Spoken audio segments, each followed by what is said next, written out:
வணக்கம் நண்பர்களே, முக்கியமான 2 டாபிக்கை இந்த பதிவில் பேச போகிறோம். முதல் டாபிக் என்ன அப்படின்னா, குடியரசுத் தலைவரிடமிருந்து வந்த அழைப்பு அப்படிங்கிறது முதல் டாபிக்.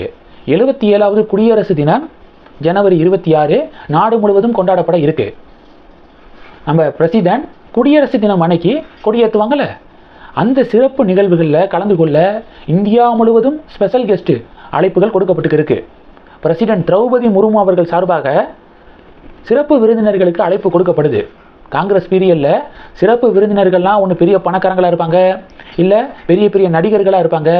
இப்படி சீஃப் கெஸ்ட்டு சிறப்பு விருந்தினர்கள் அப்படி இருந்தாங்க. ஆனால் பிரைம் மினிஸ்டர் மோடி பீரியடில் பார்த்தீங்கன்னா, விளையாட்டு வீரர்கள், ஒலிம்பிக்கில் பார்ட்டிசிபேட் பண்ணாங்கள்ல, அந்த வீரர்களுக்கு அங்கீகாரம் கொடுக்கறது, சிறப்பு விருந்தினராக முன் வரிசையில் அவங்கள உட்கார வைக்கிறது, அது கூட டிபேட்டாக மாறுனுச்சு. ஒரு முறை ராகுல் காந்தி பின் வரிசையில் உட்கார வைக்கப்பட்டிருக்காரு. இப்படியா எதிர்க்கட்சி தலைவருக்கு மரியாதை கொடுக்கறது அப்படின்னு சொல்லிட்டு இந்திய கூட்டணி கொந்தளிச்சாங்க. ஆனால் உண்மை என்ன அப்படின்னா, ஒலிம்பிக் போட்டியில் பங்கேற்ற வீரர் வீராங்கனைகளுக்கு அங்கீகாரம் கொடுப்பதற்காக அவங்கள சிறப்பு விருந்தினராக இந்தியா அழைச்சிருந்தாங்க.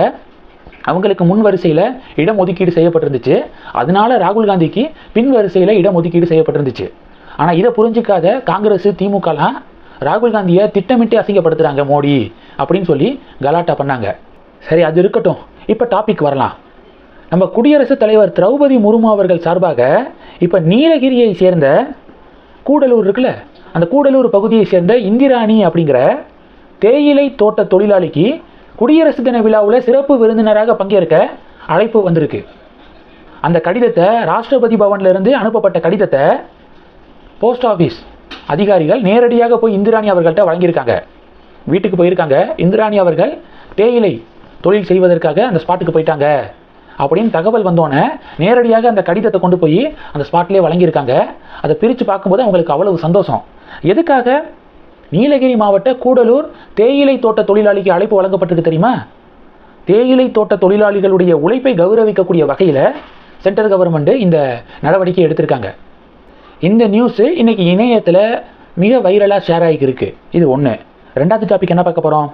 ரெண்டாவது டாபிக்கு, அண்ணாமலை அவர்கள் கொஞ்சம் நேரத்துக்கு முன்னாடி ஒரு திமுக பொறுப்பாளர் திமுகவிலிருந்து ரிசைன் பண்ணியிருக்காரு. கொஞ்சம் நேரத்துக்கு முன்னாடி முதல்வர் ஸ்டாலின் அவர்களுக்கு கடிதம் எழுதி அதை சோசியல் மீடியாவில் அண்ணாமலை வெளியிட்டிருக்காரு.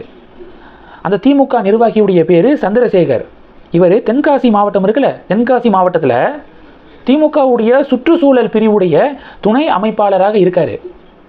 இப்போ எதுக்காக அந்த போஸ்டிங்கை அவர் ரிசைன் பண்ணியிருக்காருன்னா, தென்காசி மாவட்டம் ஆலங்குளம் சட்டப்பேரவை தொகுதி கடையம் ஒன்றியம் பகுதியில், அதுக்கு உட்பட்ட பகுதியில் கனிம வளங்கள் கேரளாவிற்கு கொண்டு செல்லப்படுது. இல்லீகலாக கனிம வளங்களை சூறையாடுறாங்க, கேரளாவுக்கு கொண்டு போகிறாங்க. இதனால் கனரக வாகனங்களால் பொதுமக்களுக்கும் கடும் இன்னல் ஏற்படுது. இதை தடுக்கிறதுக்காக மாவட்ட சுற்றுச்சூழல் துணை அமைப்பாளர் அப்படிங்கிற முறையில் பல முறை முதல்வருக்கு கடிதம் எழுதியும் ப்ராப்பரான ரெஸ்பான்ஸு முதல்வர்கிட்ட இருந்து இல்லை.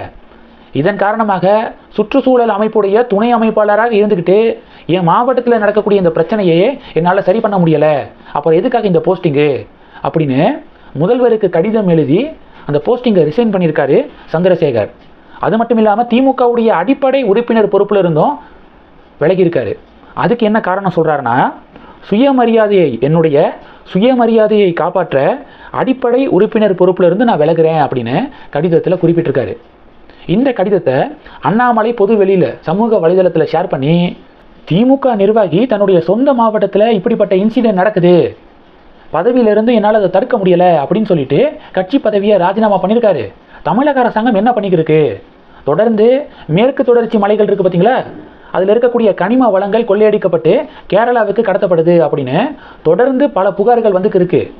ஏன் தமிழக அரசாங்கம் அதை தடுக்க நடவடிக்கை எடுக்கலை அப்படின்னு அண்ணாமலை கேள்வி எழுப்பியிருக்காரு. இந்த 2 டாபிக்ஸ் இன்னைக்கு பெரிய பேசுபொருளாக மாறி இருக்கு. இந்த டாப்பிக்கை பற்றி உங்களுடைய பார்வைகளை மறக்காமல் கமெண்ட் பண்ணுங்கள். தொடர்ந்து கணக்கில் இருங்க. அடுத்தடுத்து நிறையா பதிவுகளை பார்க்க போகிறோம். நன்றி. ஜெய் ஹிந்த்.